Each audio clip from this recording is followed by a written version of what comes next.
Dion win. Hi everyone, welcome back. Maybe welcome for the very first time, and I'm here again with another review for you. And today we'll be discussing Anne Hui's latest film, Love After Love. I've been waiting 2 years to review this goddamn film. It actually was released at Venice Film Festival in 2020. It actually didn't get released in Hong Kong until later on in 2021, and now it's available on Mubi worldwide, so it's there for your viewing pleasure.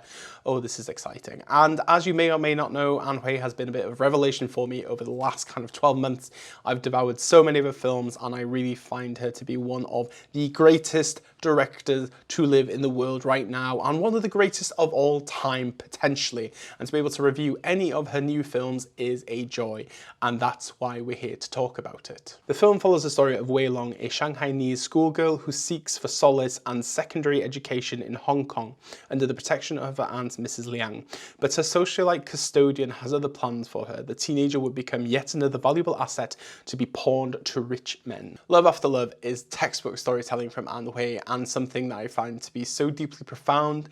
It's enlightening and it's beautiful to look at, and the musical composition is magnificent. This is a holy trinity of Asian film gods here. We have Anne Hui directing, Christopher Doyle cinematography, and Ryuichi Sakamoto in the composing seat. And I think any Asian film fan would be kind of like, oh my god, like these people are working together, we have to see this. And I think this kind of culmination of geniuses in one film is something that really is so riveting and so engaging. It really kind of elevated the build up to this film. 2 years of waiting has kind of culminated to this. But unfortunately, I do actually have a couple of issues with it, but we'll get to that in a little bit. But what I love about Anne Hui is she's a preserver of the history of Hong Kong. She is a preserver of the traditions of Hong Kong. And this Aileen Chang short is actually expanded into a feature film from this. And Hui has stated herself that she really likes the portrayal of 1940s Hong Kong that Aileen Chang actually created, and this is why she kind of developed this story.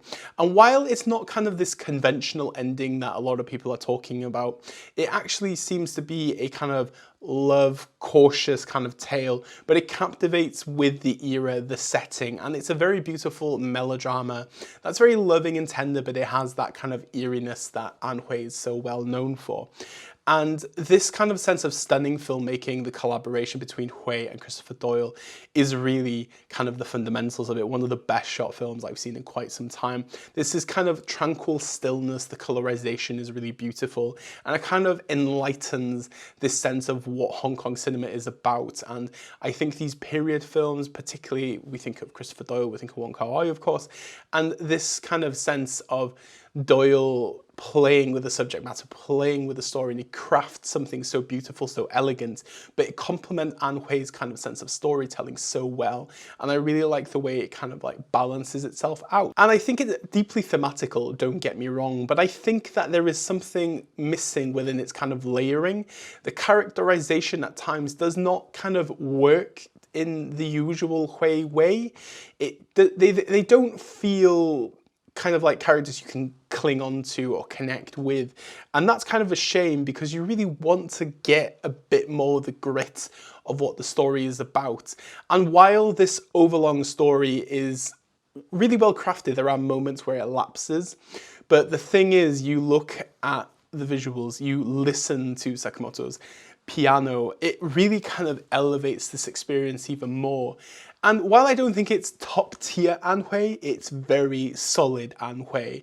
And is it a good introduction to her work? I'm not necessarily sure, but I think it's a film that you should definitely seek and watch if you can. But this sense of storytelling is classic.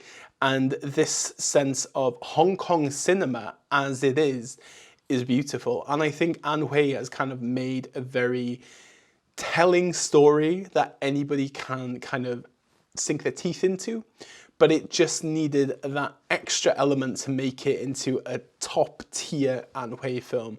But Love After Love is available on Mubi right now.